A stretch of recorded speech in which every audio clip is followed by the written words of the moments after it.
जी अल्हम्दुलिल्लाह, जैसा कि आप सब ने देखा है, अल्लाह ताला ने पाकिस्तानी कौम की दुआओं से बड़ी इज़्ज़त दी है पूरे पाकिस्तानी कौम को। तो इससे पहले टोक्यो ओलंपिक्स मैंने खेली थी, तो उसमें बड़ा अच्छा परफॉर्म रहा। वहाँ पे बड़ी होप थी कि इंशाल्लाह पाकिस्तान के लिए मेडल जीतूँ, लेकिन वो मेरे ख्याल में वहाँ पे नहीं किस्मत में लिखा हुआ था। और ट्रेनिंग भी माशाल्लाह उस वक्त अच्छी थी। और उसके बाद फिर हमने होप बना लिया कि इंशाल्लाह जो है ना वो नेक्स्ट जो ओलंपिक्स आएगी उसके लिए इंशाल्लाह भरपूर तैयारी करेंगे। तो अल्हम्दुलिल्लाह वही हुआ कि जैसे कि मैंने पेरिस ओलंपिक्स में डायमंड लीग हुई थी तकरीबन मेरे ख्याल में 1 महीना पहले, तो वहाँ से बड़ा अच्छा परफॉर्म किया और मुझे इंजरी थी उस वक़्त और उसको भी मैंने बचाया। तो वहाँ से फिर मुझे और होप होगी कि इंशाल्लाह जो है ना वो ओलंपिक्स में इंशाल्लाह अच्छी फ़ाइट करूँगा।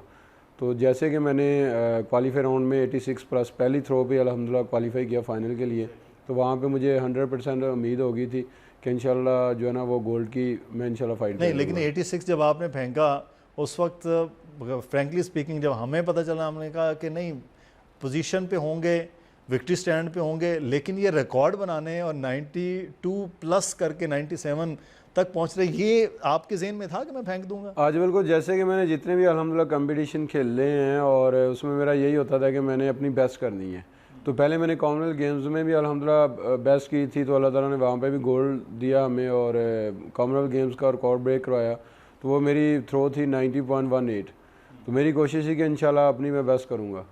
तो जो ओलंपिक्स का रिकॉर्ड था वो था 90.57 मीटर। तो अल्हम्दुलिल्लाह वही हुआ कि मैंने वहाँ पे यही कहा कि मैं बेस्ट करूँगा इंशाल्लाह। तो अल्लाह ताला ने बेस्ट करवाई और 92.97 मीटर थ्रो जब की, तो जब हाथ से रिलीज़ हुई तो मुझे मालूम हो गया था कि ये 90 प्लस हो गई है अच्छा।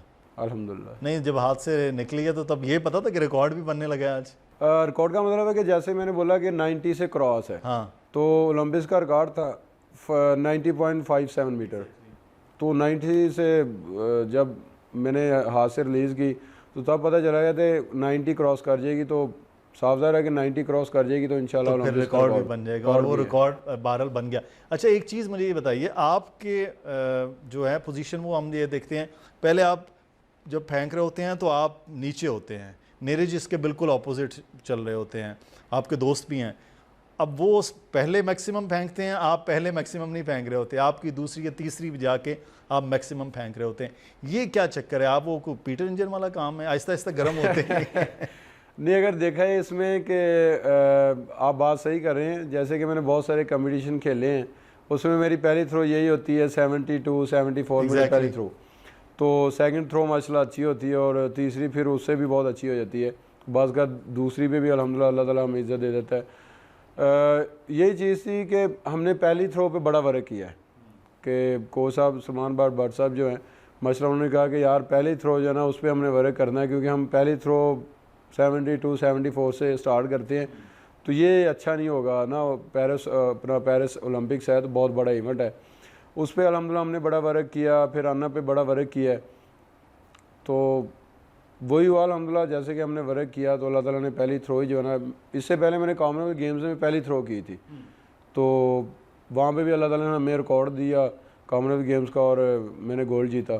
तो सेम अल्हम्दुलिल्लाह वैसे हुआ कि इधर क्वालिफाई राउंड था, तो उसमें भी 86 मैंने सेकंड टाइम जो है ना वो अल्हम्दुलिल्लाह क्रॉस किया, तो अल्लाह ताला ने हमें फाइनल में इज़्ज़त दे दी। तो मतलब ये है कि आप होते हैं अक्सर सेकंड टाइम थर्ड टाइम वाली में हाँ वो बिल्कुल कामयाब हो रहे हो। क्योंकि इस पर हमने वर्क किया है। सही है। अच्छा, एक चीज़ मुझे ये बताइए कि आप जब कामयाब हुए हैं, पूरे पाकिस्तान में 25 करोड़ पाकिस्तानी हों, बाहर बैठे हुए पाकिस्तानी हों, बल्कि स्पोर्ट्स लवर पूरी दुनिया में, उन सब ने आपके हवाले से बहुत ज़्यादा बात की और बड़ा अप्रिशिएट किया।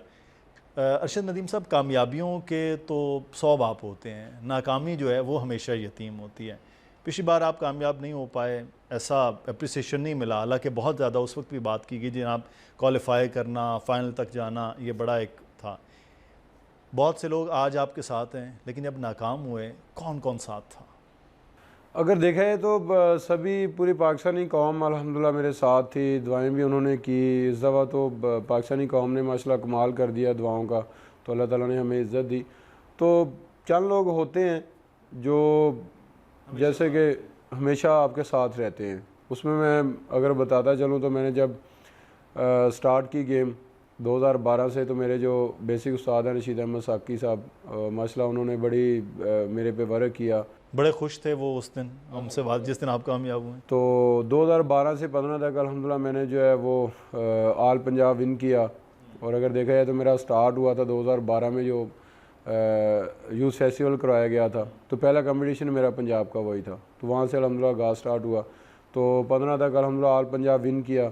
फिर लोगों के नज़रों में आ गया जैसे कि डिपार्टमेंटल हैं।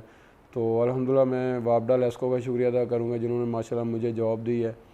और अगर देखा है तो आर्मी और वापडा ही है जो पाकिस्तान दो इदारे हैं जो स्पोर्ट्समैन को जो स्पोर्ट्स दूसरे भी करते हैं, लेकिन आर्मी और जो वापडा ना ये जितने भी हमारे एथलेटिक्स में ज़्यादा, हाँ जी, वो इनको जो जॉब देते हैं। तो वहाँ से फिर जो ना स्पोर्ट्समैन का आगाज़ स्टार्ट होता है, क्योंकि आपको पता है कि हर इंसान को यही होता है, ज़्यादातर स्पोर्ट्समैन है कि यार हमें कोई जॉब मिल जाए, वहाँ से फिर हम अपना ना आगाज़ स्टार्ट करेंगे। तो इसमें माशाल्लाह वापडा का बड़ा किरदार है जी। और उनके साथ साथ अपना फेडरेशन के जनरल कमसाई साहब हैं, उन्होंने माशाल्लाह उस वक्त हमारे वो प्रेसिडेंट थे, चेयरमैन भी थे। तो उन्होंने माशाल्लाह बड़ा साथ दिया है। और वहाँ से फिर मेरे जो सेकंड उस्ताद हैं वो फ़याज़ हुसैन बुखारी साहब हैं, माशाल्लाह उन्होंने आगाज़ स्टार्ट करवाया था। सही। तो वहाँ से फिर अल्लाह ताला का बड़ा शुक्र है। और इनके साथ साथ पाकिस्तान स्पोर्ट्स बोर्ड है, पंजाब स्पोर्ट्स बोर्ड है, इन्होंने माशाल्लाह मुझे कैंप दिए, वहाँ पे मैंने ट्रेनिंग करनी, इनका भी ये माशाल्लाह। सलमान भट्ट साहब आपको कब और कहाँ से मिल गए? आज बिल्कुल टोक्यो ओलंपिक्स तक जो सफ़र तय करवाया वो फ़याज़ हुसैन बुखारी साहब है। और पाकिस्तान में उन्होंने भी की। हाँ जी अल्हम्दुलिल्लाह। पाकिस्तान में अगर बात की जाए तो डॉक्टर जो हैं असद बादशाह साहब, उन्होंने माशाल्लाह पाकिस्तान में रह के वो मेरी ट्रीटमेंट करते थे, मैं उनका भी बेहद मशहूर हूँ फिजियो के तौर पे। और फिजियो के तौर पे, और डॉक्टर भी हैं वो माशाल्लाह, और साथ फिजियो भी करते हैं। तो अगर छोटी सी मैं बात करूँ स्कूल लेवल पे, तो एक मेरे दो टीचर थे, पीडी अजमल साहब और ज़फ़र साहब थे, उनका तल्लक भी बंजारी से है। तो वो मुझे लेके जाते थे बाइक पे बिठा के कि यार आपको इंशाल्लाह हम लेके जाते, तो उनका भी मैं बेहद मशहूर हूँ। और इनके साथ साथ अगर देखा जाए तो टोक्यो ओलंपिक्स के बाद जो है वो सलमान इकबाल भट्ट साहब है अल्हम्दुलिल्लाह। जो मैंने सबसे बड़ी अचीवमेंट जो मैंने हासिल की हैं वो टोक्यो ओलंपिक्स के बाद ही की हैं। तो अल्हम्दुलिल्लाह अगर देखा जाए तो इसमें बड़ी उन्होंने मेहनत करवाई है। और फिर डॉक्टर अली शेर बाजवा साहब हैं, वो माशाल्लाह यूके में रहते हैं, उन्होंने मेरी दोनों नीज़ की और एल्बो की सर्जरी की है।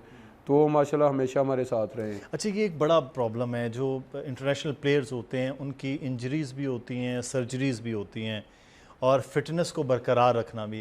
ये कैसे मुमकिन हो पाता है कि इंजरीज़ को भी काबू रखे जाएँ, सर्जरीज़ करवा के बैक टू ग्राउंड भी आए जाए?